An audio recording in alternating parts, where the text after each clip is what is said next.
अस्सलाम वालेकुम, मैं हूं साजिद हसन। आप मेरा YouTube चैनल देख रहे हैं। 2 नंबरी पाकिस्तानी कौम के अंदर जो है वो रच बस गई है। और जब कौम के अंदर रच बस गई है तो इससे खिलाड़ी और क्रिकेट बोर्ड और सारे सियासतदान हुकूमत कैसे बच सकते हैं। ये 2 नंबरियां अब क्रिकेटर भी करते हुए नजर आ रहे हैं। नसीम शाह के बारे में बताया जा रहा है कि वो जो है वो एक तरह से 2 नंबरी करते हुए झूठ करते हुए पकड़े गए हैं, या उनके लोगों ने उनके जो मैनेजर हैं उन्होंने ये वाली हरकत की थी। किसने की थी, क्या किया था, इस बारे में अभी कुछ भी कहना कबल अज़ वक्त होगा। लेकिन नसीम शाह ने जो कुछ भी किया है उसका नुकसान ही नुकसान है। हम लोग बातें कर रहे थे पाकिस्तान मीडिया के अंदर ये वाली, और खास तौर पर सोशल मीडिया के ऊपर ये वाली चीज़ें डिस्कस कर रही थी कि नसीम शाह जो है कोयटा ग्लैडिएटर को छोड़ रहे हैं। नसीम शाह जो है वो इस्लामाबाद यूनाइटेड जाएगा, या फिर बाबर आजम उसको बुला रहा है, और बड़े मुंह मांगे दाम जो है मौसूल हो रहे थे। नसीम शाह का करियर जो है वो अब कोयटा ग्लैडिएटर से दूर हो चुका है, और अब मामला जो है उनके दीगर टीमों के साथ तय पा रहे हैं। बहुत बड़ी ऑफर दी है नसीम शाह को, और इस तरह की चीजें हम लोग डिस्कस कर रहे थे। बाबर आजम के बारे में बताया जा रहा था कि बाबर आजम जो है वो पिशावर ज़ल्मी के लिए नसीम शाह को मांग चुका है, और नसीम शाह उसकी पहली चॉइस है, पहली प्रायोरिटी है। और इस तरह नसीम शाह जो है वो पाकिस्तानी टीम का जो एक मायानाज खिलाड़ी है वो इस वक्त PSL के अंदर जाएगा किसी दूसरी टीम के अंदर। इस्लामाबाद यूनाइटेड उसका एक बेहतरीन उम्मीदवार है, वो उसको लेना चाहता है उनकी टीम को मजबूत करने के लिए।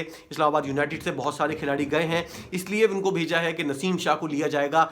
एक बहुत बड़ी कतीर रकम जो है वो नसीम शाह के लिए रखी गई है। पिशावर ज़ल्मी के जावेद आफरीदी उसको खींचना चाह रहे हैं। ये सब टूपी ड्रामा था, कैसी कोई बात नहीं हुई थी। ये नसीम शाह या फिर उनके मैनेजर या फिर ये प्रोपेगेंडा करवाया जा रहा था बाकायदा तौर पर, इसलिए ताकि पैसे बढ़ें, वैल्यू बढ़े।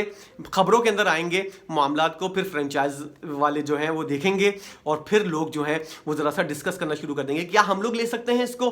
नदीम उमर साहब जो कोयटा ग्लैडिएटर के मालिक हैं, उन्होंने नसीम शाह को रिलीज़ करना है नहीं करना। सरफराज अहमद क्या चाहता है नसीम शाह के बारे में, क्या नसीम शाह का मुस्तकबिल होगा कोयटा ग्लैडिएटर का, क्या वो लोग मुतमईन हैं, उनकी तरफ से कोई बयान नहीं आया।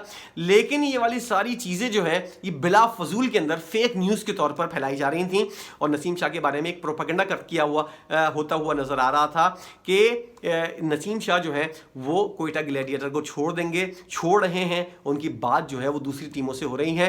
ये सारी चीजें करवाई जा रही थी। याद रहे कि आपको एक मिसाल के तौर पर मैं वाली चीज समझाता हूं कि किस तरह कोई अपने मफादात के लिए झूठी खबरों का सहारा लेता है।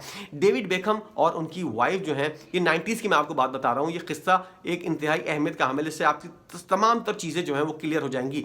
एक अखबार के अंदर डेविड बेकहम और उनकी वाइफ की अलहदगी की खबरें आईं। वो अखबार जो है जिसकी कोई कॉपी ज़्यादातर नहीं बिकती थी, उस अखबार की कॉपी जो है उस ज़माने के अंदर लाखों करोड़ों की तादाद के अंदर बिक गई। और वो खबर ऐसी थी कि इसके ऊपर जो है हर कोई इंटरेस्ट लेता था, और इंग्लैंड क्या दुनिया भर के अंदर उस अखबार की रिकॉर्ड कॉपियाँ छपीं। और उसके अगले दिन जो है डेविड बेकहम मीडिया के अंदर आया और उसने इस बात की तरदीद कर दी कि ऐसा कुछ भी नहीं है, ये वाली खबर दुरुस्त नहीं है। मैं और मेरी बेगम जो है वो हम लोग एक दूसरे से बहुत मजबूत ताल्लुकात के अंदर मिले हुए हैं। अब इसके अंदर बाद में जाके पता नहीं कितने सालों बाद जाके पता चला कि वो अखबार का जो मालिक था और डेविड बेकहम, उन्होंने ये दोनों ने ये मिलकर एक फेक न्यूज़ बनाई थी। इसको इतना चर्चा हुआ, इतना फ़ायदा हुआ उस अखबार को, और उस अखबार के जो उसका तब फ़ायदा था, जो उसका प्रॉफिट था, उसमें से आधा आधा डेविड बेकहम और उस मालिक ने रखा। अब डेविड बेकहम ने ये वाली खबर चलवाई कि मैं और मेरी अहलिया जो है वो अलहदा हो रहे हैं। उस खबर के अंदर इतने ज़्यादा इंटरेस्ट लिया लोगों ने, और इस तरह जो है फेक न्यूज़ के ज़रिए करोड़ क्या अरबों पाउंड्स उन्होंने जो है वो अपने बैंक अकाउंट्स के अंदर रख लिए। ये एक टैक्टिक्स होती है, ये एक तरीका होता है कि फेक न्यूज़ अपने तौर पर चलवाओ और किसी तरह उसका कहीं ना कहीं फ़ायदा लो। यही चीज़ करता हुआ शायद नसीम शाह नज़र आ रहा है कि फेक न्यूज़ चलवाई हैं। नसीम शाह जा रहा है, नसीम शाह जा रहा है, पिशावर कोयटा छोड़ रहा है, पिशावर जाने वाला है। ना उधर से कोई खबर आ रही है, ना इधर से कोई खबर आ रही है। एक खबर आ रही है कि नसीम शाह जा रहा है, एक नसीम शाह जा रहा है। ना इस्लामाबाद यूनाइटेड कुछ कहता हुआ नजर आ रहा है, ना पिशावर ज़ल्मी की तरफ से कोई बयान आ रहा है, ना कोयटा वाले कुछ कहते हुए नजर आ रहे हैं, लेकिन नसीम शाह की तस्वीर लगी हुई है। और ये खबर मुसलसल रोजाना की बुनियाद के ऊपर जो है वो जाए जा रही है। इस तरह नसीम शाह की जो है वो एक तरह से पैसे, जिस तरह कोयटा ग्लैडिएटर के उसको कम पैसे मिल रहे हैं, वो दूसरी जगह अगर स्विच करे या फिर कोयटा वाले ही इसने पैसे बढ़ा दें, इसके लिए एक टैक्टिक्स के तौर पर ये वाला मामला किया गया था, जिसकी वजह से नसीम शाह शायद इस तरह, मेरी एक सहाफ़ी से, सीनियर सहाफ़ी से बात हो रही थी तो उन्होंने ये वाली बात बताई थी कि इस तरह से टैक्टिक्स जो है वो यूज़ की जा रही थी। और ऐसी बहुत सी खबरें हैं जो खिलाड़ी यूज़ करते हैं और इस तरह अपनी वैल्यू बढ़ाते हैं, अपने जो फ्रेंचाइज है इसके ऊपर दबाव डालने के लिए ये हरबा इस्तेमाल किया जाता है। ऐसी कोई खबर नहीं है कि नसीम शाह कोयटा छोड़ रहे हैं या फिर नसीम शाह को कोई और फ्रेंचाइज जो है वो मुंह मांगे दामों के अंदर खरीदने पर तैयार है।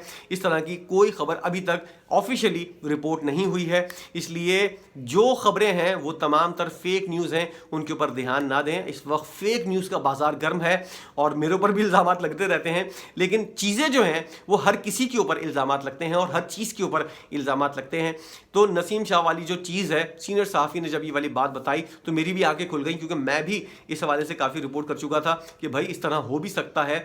लेकिन अब सारी चीज़ें जो हैं, जब तक ऑफिशियली किसी तरह से कोई बयान ना आ जाए, जब तक हम किसी बात के ऊपर सीरियस नहीं ले सकते और इस तरह ये वाली खबर जो है इसको झूठा समझा जाए, जब तक ऑफिशियली कोई फ्रेंचाइज या फिर कोयटा अपने तौर पर इस तरह का कोई बयान ना दे दे कि कोयटा नसीम शाह को नहीं छोड़ रहा और नसीम शाह कोयटा की टीम को छोड़कर नहीं जा रहे, या फिर कोई टीम उठा रही है नसीम शाह को, तो ऑफिशियली इसका अनाउंसमेंट होगा जब बिडिंग होगी और उसके बाद तमाम तर चीज़ें क्लियर हो जाएंगी। इस वक्त तक, आज तक की तारीख के अंदर ये खबर एक फेक न्यूज़ के तौर पर समझी जाए और देखी जाए, इसके अंदर कोई सदाकत नहीं है। आप इन टैक्टिक्स और इन खिलाड़ियों की जो चीज़ें हैं इसके बारे में आपकी अपनी क्या राय है, तमाम तर सूरत हाल के ऊपर ज़रूर बताइएगा। आपका कमेंट इंतहाई अहमियत का हामिल होता है। वीडियो देखने का बहुत शुक्रिया।